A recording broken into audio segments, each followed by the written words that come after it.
Hello students, जैसे कि इसके पहले पीरियड में हमने स्टार्ट किया था स्वतंत्रता युद्ध की परिपूर्ति, जिसमें हमने देखा था कि किस तरह से रियासतों और उपनिवेशों का विलयीकरण की आवश्यकता भारत को महसूस हुई। और इसके बाद हमने देखा कि उसके लिए किस तरह से प्रजामंडलों की स्थापना की गई और उसके पीछे क्या उद्देश्य था। उसके बाद हमने देखा कि सरदार वल्लभ भाई पटेल का किस तरह से विलयीकरण में योगदान रहा, कि स्वतंत्रता प्राप्ति के बाद जो भी रियासतों के विलयन की समस्या को सरदार पटेल ने कूटनीति ढंग से हल किया। इसके साथ ही साथ हमने देखा कि रियासतदारों को विश्वास में लेकर उन्होंने ऐसा विलय पत्र तैयार किया जो सबको मान्य हो, और साथ ही साथ पटेल ने रियासतदारों को समझाया कि उनका भारत में सम्मिलित होना किस प्रकार उनके हित में है।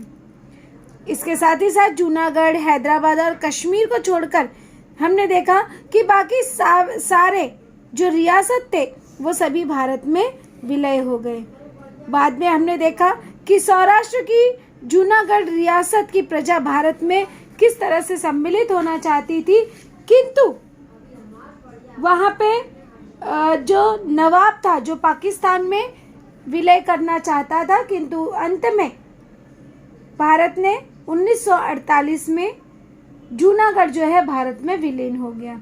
इसके साथ साथ हमने देखा हैदराबाद मुक्ति संग्राम में किस तरह से परिषदों की स्थापना हुई और वहां पर स्वामी रामानंद तीर्थ ने यहाँ पर किस तरह से अपना योगदान दिया। इसमें हमने देखा रजाकार संगठन के अत्याचार के बारे में हमने अध्ययन किया, साथ ही साथ हमने ऑपरेशन पोलो देखा।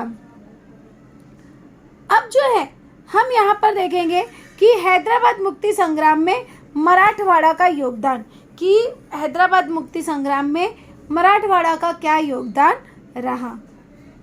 इस संग्राम में स्वामी रामानंद तीर्थ, बाबा साहेब परांजपे, गोविंद भाई श्रॉफ, अनंत भालेराव, आशाताई वाघमेरे आदि ने महत्वपूर्ण योगदान दिया। तो यहाँ पर एक प्रश्न बनता है हमारा कि हैदराबाद मुक्ति संग्राम मराठवाड़ा में किन किन लोगों ने अपना योगदान दिया। तो यहाँ पर रामानंद तीर्थ, बाबा साहेब परांजपे, गोविंद भाई श्रॉफ, अनंत भालेराव, आशाताई वाघमारे आदि ने अपना महत्वपूर्ण योगदान दिया। साथ ही साथ वंदे मातरम आंदोलन द्वारा विद्यार्थी हैदराबाद मुक्ति संग्राम में सहभागी हुए। तो यहाँ पर एक प्रश्न बनता है कि किस आंदोलन द्वारा विद्यार्थी हैदराबाद मुक्ति संग्राम में सहभागी हुए। तो उत्तर स्वरूप हमें मिलता है कि वंदे मातरम आंदोलन द्वारा विद्यार्थी हैदराबाद मुक्ति संग्राम में सहभागी हुए। और इसी तरह हैदराबाद मुक्ति संग्राम में वेद प्रकाश, श्यामलाल, गोविंद पानसरे, बहरजी शिंदे, श्रीधर वर्तक, जनार्दन मामा, शोएब उल्ला खान आदि ने अपने प्राणों का बलिदान दे दिया। तो यहाँ पे एक प्रश्न बनता है कि हैदराबाद मुक्ति संग्राम में किन किन लोगों ने अपने प्राणों के बलिदान दे दिया। तो उत्तर स्वरूप में मिलता है वेद प्रकाश, श्यामलाल, गोविंद पानसरे, बहरजी शिंदे, श्रीधर वर्तक, जनार्दन मामा, शोएब उल्ला खान आदि ने अपने प्राणों का बलिदान दे दिया। उनका बलिदान भारतीयों के लिए प्रेरणा स्रोत सिद्ध हुआ, चाहे वह बहरजी शिंदे हो या श्रीधर वर्तक हो, जनार्दन मामा हो, गोविंद पानसरे हो। इन सभी ने जो अपने प्राणों की आहुति दी वह एक प्रेरणा स्रोत सिद्ध हुआ। और इससे ध्यान में आता है कि हैदराबाद के मुक्ति संग्राम में मराठवाड़ा के नेताओं और सामान्य लोगों का असाधारण योगदान रहा, अर्थात उन्होंने अपना भरपूर योगदान निभाया। 17 सितंबर हैदराबाद मुक्ति संग्राम का विजय दिन था। तो यहाँ पर खालिस्तान के लिए प्रश्न बनता है कि खालिस्तान हैदराबाद मुक्ति संग्राम का विजय दिन था? तो हमें उत्तर स्वरूप मिलता है 17 सितंबर, कि 17 सितंबर का दिन जो था यह हैदराबाद मुक्ति संग्राम का विजय दिन था। और इस दिन को मराठवाड़ा में मराठवाड़ा मुक्ति दिवस के रूप में मनाया जाता है। व्यापक प्रश्न बनता है कि मराठवाड़ा मुक्ति दिवस के रूप में किस दिन को मनाया जाता है? तो 17 सितंबर, जो कि हैदराबाद मुक्ति संग्राम का विजय दिन है, इस दिन को मराठवाड़ा में मराठवाड़ा मुक्ति दिवस के रूप में मनाया जाता है। और साथ ही साथ 15 अगस्त 1947 ईस्वी को स्वतंत्र भारत में मराठवाड़ा का समावेश नहीं हुआ, किंतु 1948 ईस्वी में हुए जनता के उत्सवपूर्ण संग्राम के बाद इस क्षेत्र का स्वतंत्र भारत में विलय हुआ, अर्थात पूर्ण रूप से यह जो मराठवाड़ा क्षेत्र था यह पूरी तरह से भारत में विलीन हो गया। अब हम देखेंगे कि कश्मीर की क्या समस्या थी। तो कश्मीर रियासत का नरेश हरि सिंह, जिसने कि स्वतंत्र रहने का निश्चय किया था, उसने कहा कि ना मैं भारत पे विलीन होऊंगा ना मैं पाकिस्तान में, उनका एक स्वतंत्र शासन होगा। तो हरि सिंह स्वतंत्र रहने का निश्चय किया था और पाकिस्तान चाहता था कि कश्मीर का पाकिस्तान में विलय हो। इसके लिए पाकिस्तान ने हरि सिंह पर दबाव लाना प्रारंभ किया और इस तरह से अक्टूबर 1947 ईस्वी को पाकिस्तान ने अपने उकसाने और भड़काने वाले शस्त्रधारी घुसपैठियों ने कश्मीर पर आक्रमण कर दिया और तब हरि सिंह ने भारत में विलय होने के विलय पत्र पर हस्ताक्षर किया। जब पाकिस्तान का दबाव हरि सिंह पर आया तो उसने सोचा कि अब मैं भारत में विलीन हो जाऊं, इसलिए उसने हरि सिंह ने भारत पर विलय पत्र पर हस्ताक्षर किए। अब यहाँ पे कारण लिखो के लिए एक प्रश्न बनता है कि हरि सिंह ने भारत से विलय होने के विलय पत्र पर हस्ताक्षर किए, कारण लिखो। तो फर्स्ट पॉइंट यहाँ पर आता है कि कश्मीर रियासत का नरेश हरि सिंह ने स्वतंत्र रहने का निश्चय किया था। दूसरा पॉइंट, पाकिस्तान चाहता था कि कश्मीर का पाकिस्तान में विलय हो।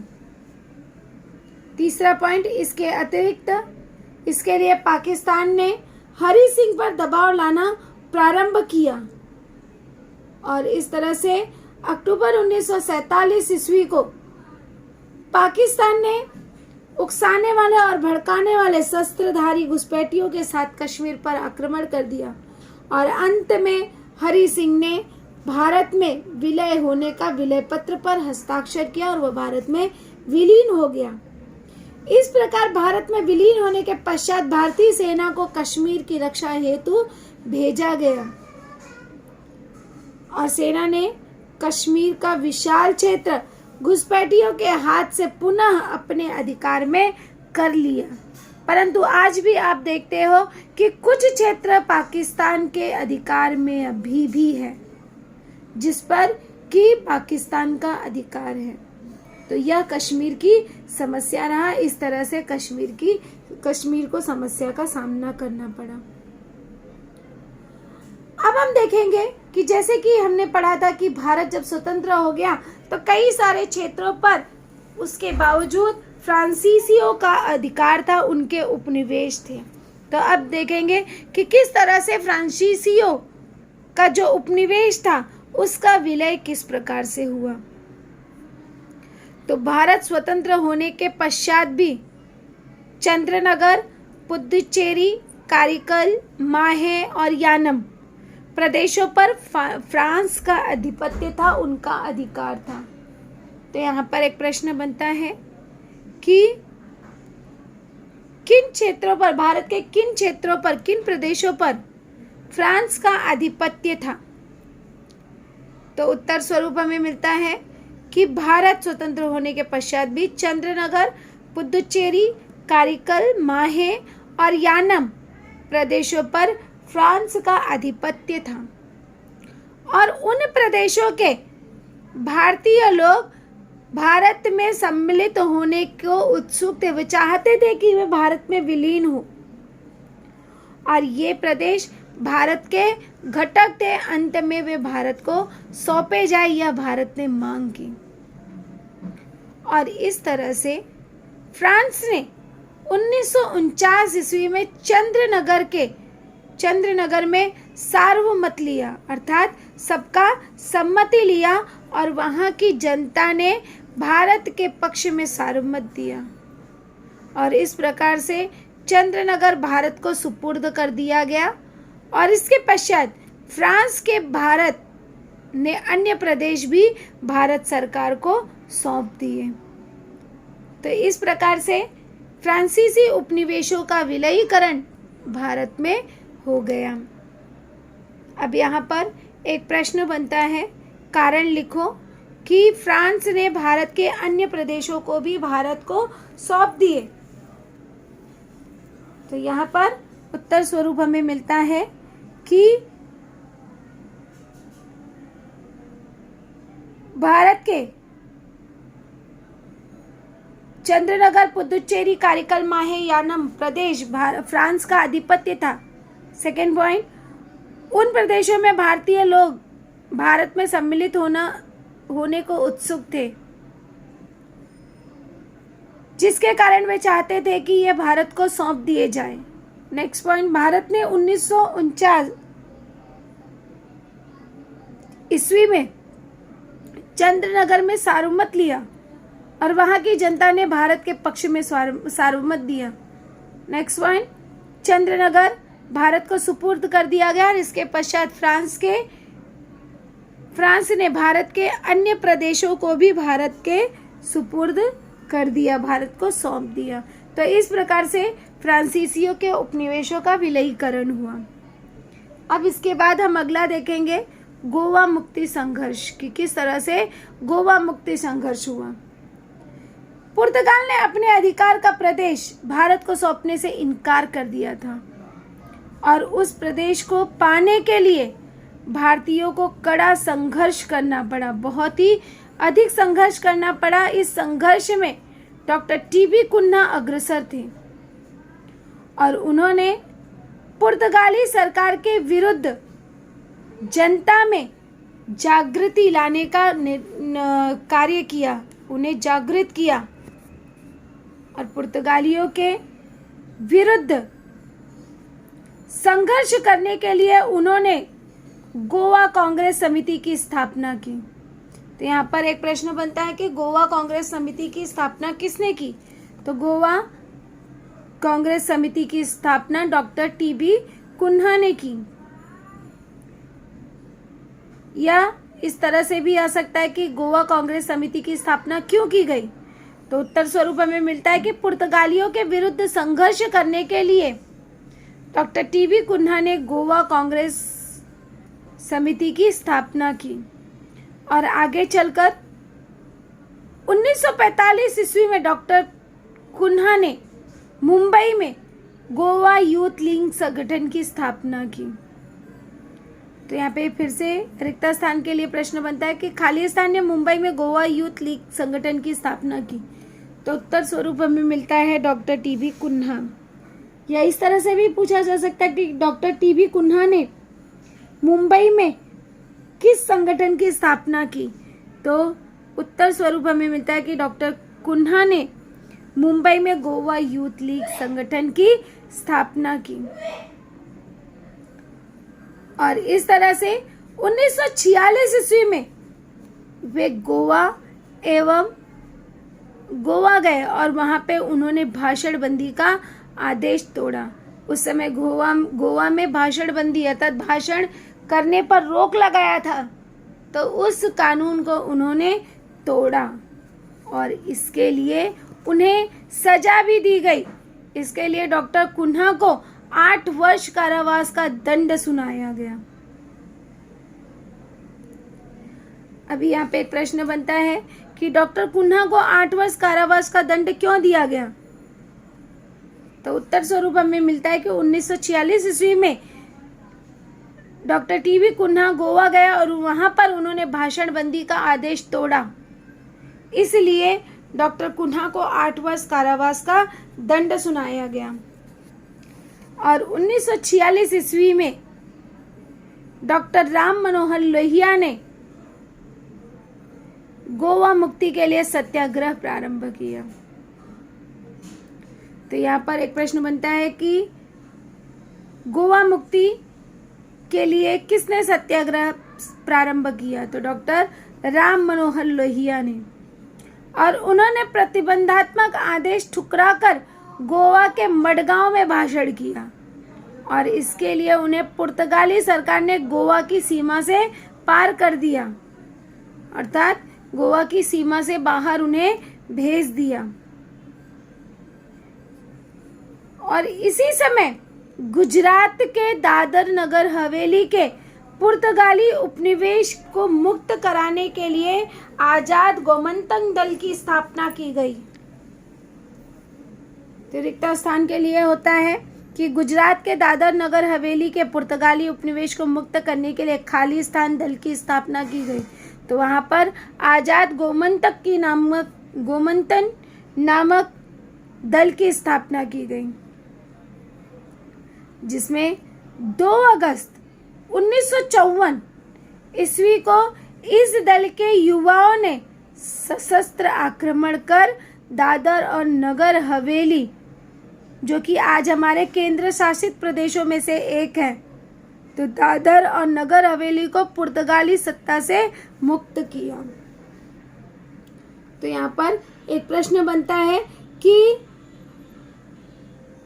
यहाँ पर गोमंतक दल के युवाओं ने किस प्रकार से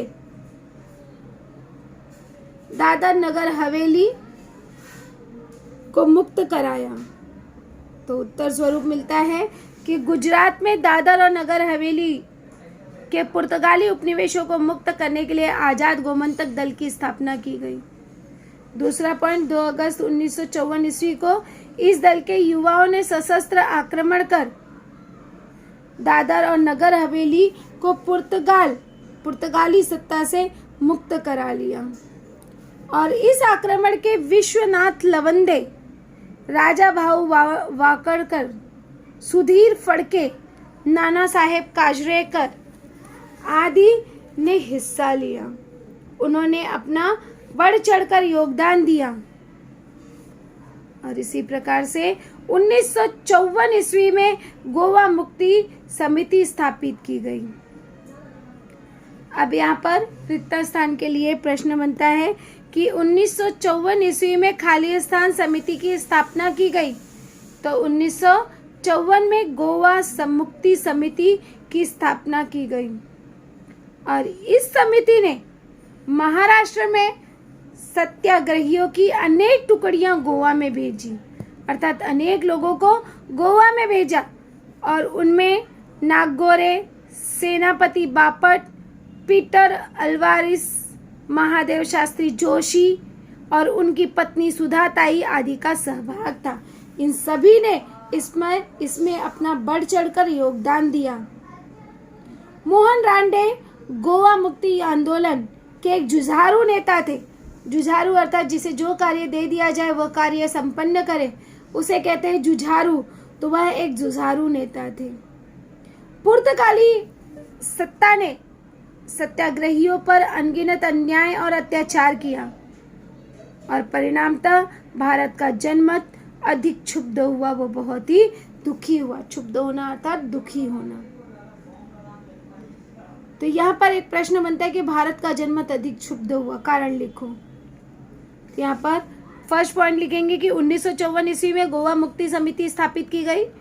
सेकेंड पॉइंट, इस समिति ने महाराष्ट्र से सत्याग्रहियों को अनेक टुकड़ियां गोवा में भेजी गई। थर्ड पॉइंट, उनमें से नागगोरे, सेनापति बापट, पीटर अल्वारिस, महादेव शास्त्री जोशी और उनकी पत्नी सुधाताई आदि का सहभाग था। नेक्स्ट पॉइंट, मोहन रानडे गोवा मुक्ति आंदोलन के एक जुझारू नेता थे। नेक्स्ट पॉइंट, पुर्तगाली सत्ता ने सत्याग्रहियों पर अनेक अत्याचार किए, जिसके कारण भारत का जनमत क्षुब्ध हुआ, दुखी हुआ।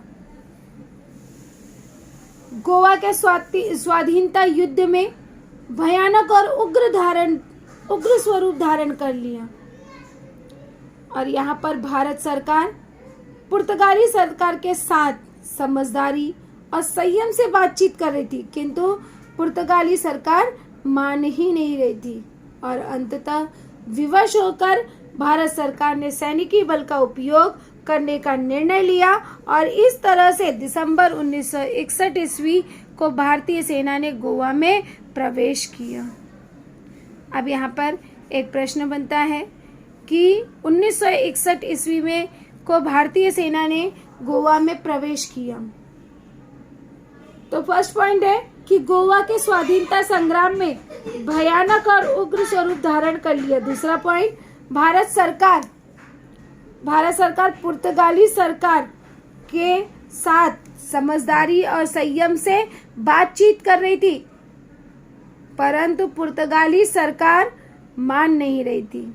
नेक्स्ट पॉइंट, अंततः विवश होकर भारत सरकार ने सैनिकी बल का उपयोग करने का निर्णय किया, और इस प्रकार से दिसंबर 1961 ईस्वी को भारतीय सेना ने गोवा में प्रवेश किया, और शीघ्र ही पुर्तगाली सरकार ने आत्मसमर्पण कर दिया, और इस प्रकार से 19 दिसंबर 1961 ईस्वी को गोवा पुर्तगालियों के आधिपत्य में आ गया। भारत की भूमि से साम्राज्यवाद को जड़ से उखाड़ फेंका गया, और इस प्रकार से भारत जो है स्वतंत्र युद्ध की सच्चे अर्थ में परिपूर्ति हुई, अर्थात भारत जो है वह पूर्ण रूप से स्वतंत्र हुआ और एक वहां पर देश बना। तो इस प्रकार से हमने देखा कि भारतीय स्वतंत्रता की किस तरह से परिपूर्ति हुई।